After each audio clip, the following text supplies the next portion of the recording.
ശ്രീ ആഷ്മി, ഈ SIT പറയാണ് അവർ ശരിയായ ദിശയിലാണ്, ബഹുമാനപ്പെട്ട ഹൈക്കോടതി പറയാണ് അവർ ശരിയായ ദിശയിലാണ്. അപ്പോൾ ഈ രണ്ടാൾക്കാരും ശരിയായ ദിശയിലാന്ന് പറയുമ്പം പാവം ഭക്തജനങ്ങളായ നമ്മളെപ്പോലത്തെ ആൾക്കാർ അത് അക്സെപ്റ്റ് ചെയ്യുക, കാരണം we respect the court of law. പക്ഷേ അതേസമയം തന്നെ ഹൈക്കോടതിയുടെ വേറൊരു ബെഞ്ച് വളരെ നിശിതമായി വിമർശിച്ചുകൊണ്ട് SITക്കെതിരായിട്ട് ഭയങ്കരമായ കമൻസ് പറയാണ്.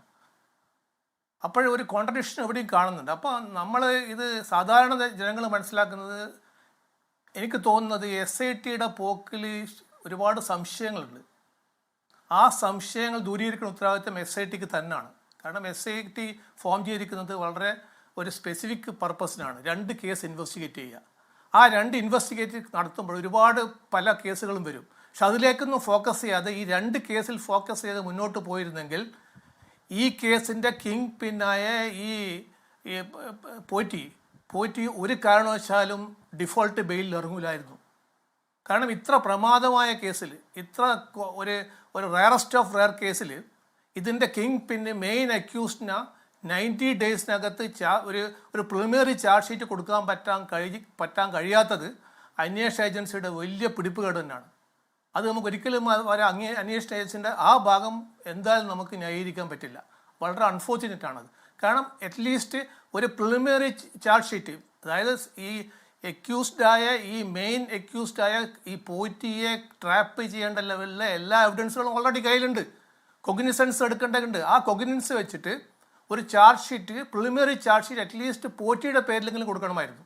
കാരണം പോറ്റി പുറത്തേക്ക് ചാടുമ്പോൾ അല്ലെങ്കിൽ ബെയിൽ ഔട്ട് ചെയ്യുമ്പോൾ ഈ അന്വേഷണ ഏജൻസി പറഞ്ഞിരിക്കുന്നത് ഇയാൾ പുറത്ത് കടന്നാൽ സാക്ഷികളെ സ്വാധീനിക്കും, അല്ലെങ്കിൽ എവിഡൻസ് ടാമ്പർ ചെയ്യും ഒക്കെയാണ്. അതിപ്പോഴും നടക്കും. അപ്പോൾ ഒരു കാരണവശാലും അന്വേഷണ ഏജൻസി ഈ പ്രതിയെ പുറത്ത് കടക്കാൻ പാടില്ലായിരുന്നു. അത് വലിയൊരു വീഴ്ചയാണ്. ആ വീഴ്ച ഇടയ്ക്കെല്ലാം ഹൈക്കോടതി മേൽനോട്ടമാണ്, SIT വിശുദ്ധ പശുവാണെന്നൊക്കെ നമ്മൾ പറഞ്ഞുകൊണ്ട് ഇരിക്കുന്ന സമയത്തും ഈ തന്ത്രി അറസ്റ്റ് ചെയ്തു. തന്ത്രി അറസ്റ്റ് ചെയ്തപ്പോഴത്തേക്കും അന്ന് റിമാൻഡ് റിപ്പോർട്ടിൽ പറഞ്ഞത് വളരെ ഫ്ലിംസിയ കാര്യങ്ങളായിരുന്നു. അപ്പോൾ അന്ന് നമ്മൾ വിചാരിച്ചത് എന്താണ്, റിമാൻഡ് റിപ്പോർട്ട് അത്രയൊക്കെ പറയൂ, ജാമ്യ ഹർജി എതിർക്കുമ്പോൾ കൂടുതൽ കാര്യങ്ങൾ വരും. തന്ത്രിയുടെ ജാമ്യ ഹർജി എതിർത്തുകൊണ്ട് SIT കൊല്ലം കോടതി റിപ്പോർട്ട് ഒരു ദിവസമാണ് ഇന്ന്. അന്തരീക്ഷത്തിൽ കേൾക്കുന്ന ഈ തന്ത്രിയുടെ ഏതോ 2.5 കോടി സ്മാർട്ട് സിറ്റി, ഈ പറയുന്ന എന്താണ് മറ്റേ സ്മാർട്ട് ക്രിയേഷൻ ബന്ധം, ഒന്നും ആ റിപ്പോർട്ടിലും ഇല്ല. തന്ത്രിക്ക് എല്ലാം അറിയാമായിരുന്നു, അരിഞ്ഞ വാങ്ങിയില്ല തുടങ്ങി റിമാൻഡ് റിപ്പോർട്ടിൽ പറയുന്ന ഫ്ലിംസിയായ ദുർബലമായ അതേ കാര്യങ്ങൾ അവിടെയും പറയുന്നുണ്ട്.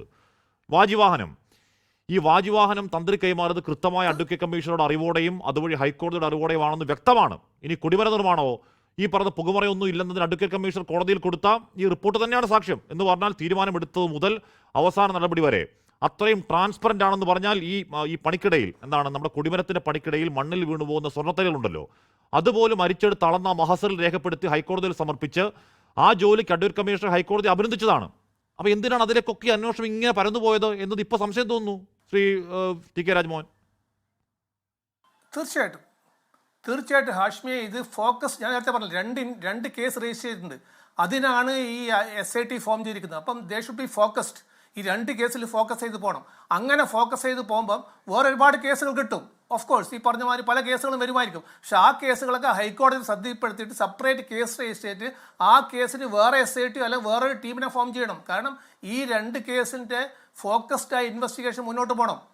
അങ്ങനെ മുന്നോട്ട് പോയിരുന്നെങ്കിൽ ഒരു കാരണവശാലും ഈ പോറ്റി ജാമ്യത്തിൽ ഇറങ്ങില്ലായിരുന്നു.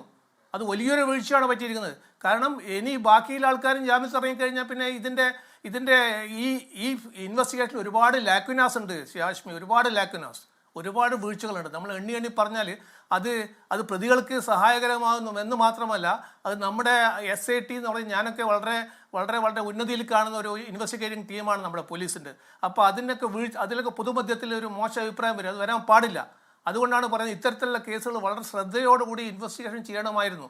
കാരണം ഞാൻ ഒരു ഉദാഹരണം കൂടെ പറയാം. ഇപ്പം അന്നത്തെ ബോർഡ് ചെയർമാൻ ശ്രീ പത്മകുമാറിനെ അറസ്റ്റ് ചെയ്ത് കഴിഞ്ഞാൽ പിന്നെ അടുത്ത 2 ബോർഡ് മെമ്പർമാരെ അറസ്റ്റ് ചെയ്യുന്നത് ആഫ്റ്റർ 30 ഡേയ്സ്. ഒന്നാലോചിച്ച് നോക്കുക. അപ്പം അത് വളരെ ക്ലിയറാണ്. ഒരു ബോർഡിൻ്റെ ഒരു ചെയർമാനും 2 മെമ്പർമാരും ഉണ്ടെങ്കിൽ അവരുടെ ക്രിമിനൽ ലയബിലിറ്റി 3 പേർക്കുണ്ട്. അതിൽ കൂടുതൽ ബ്രില്യൻസിൻ്റെ ആവശ്യമൊന്നുമില്ല.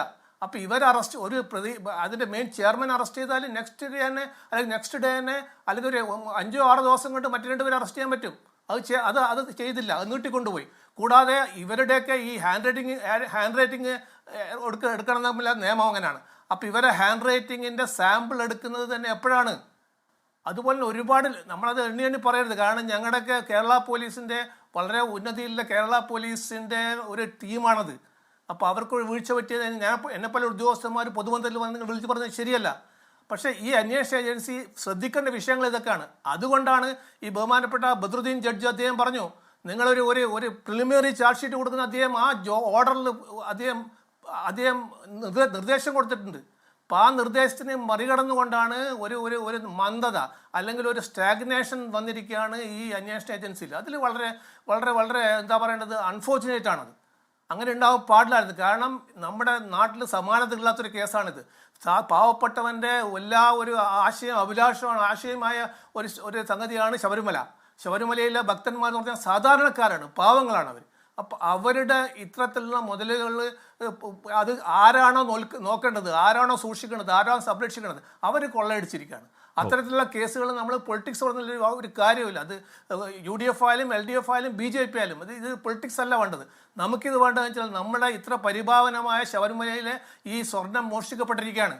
അത് മോഷ്ടിക്കപ്പെട്ടതിൽ അത് നടത്തിപ്പുകാരുണ്ട്, അതിൽ രാഷ്ട്രീയക്കാരുണ്ടെങ്കിൽ അവരെ കൊണ്ടുവരണം. അതിലൊന്നും ആരും ഒരു കുറ്റം പറയില്ല. പക്ഷേ അന്വേഷണ ഏജൻസി ശരിയായ സമയത്ത് ശരിയായ കാര്യങ്ങളിൽ ശരിയായ രീതിയിൽ ചെയ്യണം. അതാണ് പറയുന്നത്. ഇപ്പോൾ പല ചർച്ചകൾ വരുമ്പോൾ പറഞ്ഞു ഒരാളെ ചോദ്യം ചെയ്യുമ്പോൾ ആരും അറിഞ്ഞില്ല, വേറൊരാളെ ചോദ്യം ചെയ്യാൻ അറിഞ്ഞു. ഇതൊക്കെ സംശയമാണ്. അതൊക്കെ ഒഴിവാക്കണം ഈ ഇത്തരത്തിലുള്ള SIT. കാരണം അത് ഡയറക്റ്റ് ഹൈക്കോടതിൻ്റെ കീഴിലാണ്. അവർക്ക് ആരെയും പേടിക്കാനില്ല, അല്ലെങ്കിൽ ഒരു പൊളിറ്റിക്കൽ പ്രഷറിനെ അവർ താങ്ങേണ്ട ആവശ്യമില്ല. ഹൈക്കോടതിന്റെ കീഴിലാണ്. അപ്പം ഇൻവെസ്റ്റിഗേഷൻ ഞാൻ നേരത്തെ പറഞ്ഞത് എന്ന് പറഞ്ഞാൽ ഇപ്പോ ഒരു സെറ്റ് ആൾക്കാരെ ചോദ്യം ചെയ്യുന്നത് അറിയുന്നതും അല്ലെങ്കിൽ വേറെ സെറ്റ് ആൾക്കാരെ ചോദ്യം ചെയ്യുന്ന അറിയാത്തതും ഒക്കെ ഈ പറയുന്ന അകത്തെ സോഴ്സിൽ നിന്ന് വരുന്ന പുറത്തേക്ക് വരുന്ന വാർത്ത. അല്ലാതെ മാധ്യമങ്ങൾക്ക് അതിനകത്ത് ഒളിക്യാമറ ഒന്നും ഇല്ലല്ലോ ഇന്ന അറിയുന്നത് അറിയാതെ ഇരിക്കാൻ. ലോകത്തെവിടെയായാലും ഏത് സമയത്തും 24 വാർത്തകളും ഓഗ്മെന്റഡ് റിയാലിറ്റി പാക്കേജുകളും എക്സ്പ്ലെയിനറുകളും വിശദമായി കാണാൻ ഞങ്ങളുടെ YouTube ചാനൽ നിങ്ങൾക്ക് സബ്സ്ക്രൈബ് ചെയ്യാം.